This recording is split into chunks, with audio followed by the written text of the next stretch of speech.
Hello మళ్ళీ welcome back to our channel review kitchen RBI. ETV విన్లో కేవలం 1 hour 22 minutes run టైంతో stream అవుతుంది. ఈ మూవీ అనేది చూసాక మాకేమనిపించింది తెలుసుకునే ముందు ఇలాంటి జెన్యూన్ మూవీ రివ్యూస్ కావాలనుకుంటే మన ఛానల్ అయితే సబ్స్క్రైబ్ అయితే చేసుకొని, అలాగే comment section, description, Instagram link కూడా ఉంటుంది.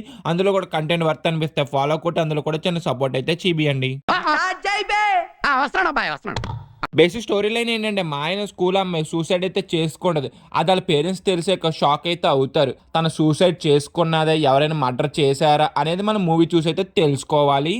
మూవీ చూసాక నాకేమనిపించిందంటే, ఏంటన్నా మీ గురువు ఎలా తీసాడు, నీరసం వచ్చేసి మూవీ అనేది నాకైతే నచ్చలేదు. చాలా అవుట్డేటెడ్ గా అయితే అనిపించింది మూవీ అనేది చూసినంత సేపు కూడా. నాకు ఈ మూవీలో ఉన్న ప్లాట్ అనేది చాలా అయితే బాగున్నది, కానీ మనం చాలా మూవీస్ లో చూసినట్టయితే ఉంటది. ఇందులో కనిపించేది మీరింతవరకు చూడనిది, కానీ ఎప్పుడో చూసామే అన్నట్టు.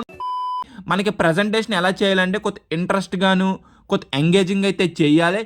ఈ మూవీలో ఆ రెండు అయితే నేను మిస్ అయినాయి అబ్బా. త్రూ అవుట్ మూవీ మొత్తం కూడా మనకు టూ మచ్ ఆఫ్ బోర్ అయితే కొడద్ది.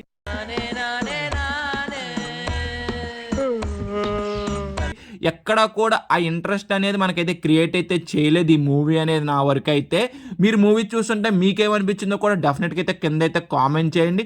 నా వరకు అయితే నేను అనుకున్నంత అయితే ఏమీ అనిపించలేదు. నాకు టూ మచ్ ఆఫ్ బోర్ అయితే కొట్టింది మూవీ చూసినంత సేపు కూడాను. ఇంకా మూవీలోనే ఎమోషన్ అనేది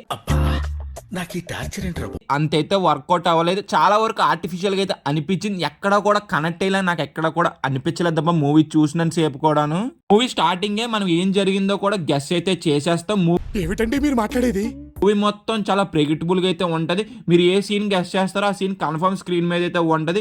ఎక్కడా కూడా ఆ ఇంట్రెస్ట్ అనేది క్రియేట్ అయితే చేయలేదబ్బా మూవీ అనేది. నాకు మెయిన్గా మూవీలో కొన్ని సీన్స్ అయితే చాలా లెందీ ఫీలింగ్ అయితే అనిపించింది.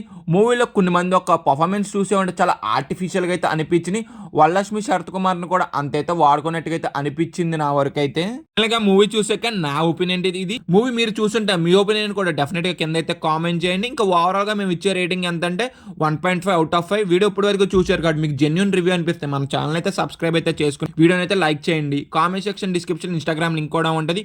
అందులో కూడా కంటెంట్ వర్త్ అనిపిస్తే ఫాలో కొట్టి అందులో కూడా చిన్న సపోర్ట్ అయితే చూపించండి. Bye guys, see in next video. Jai Hind.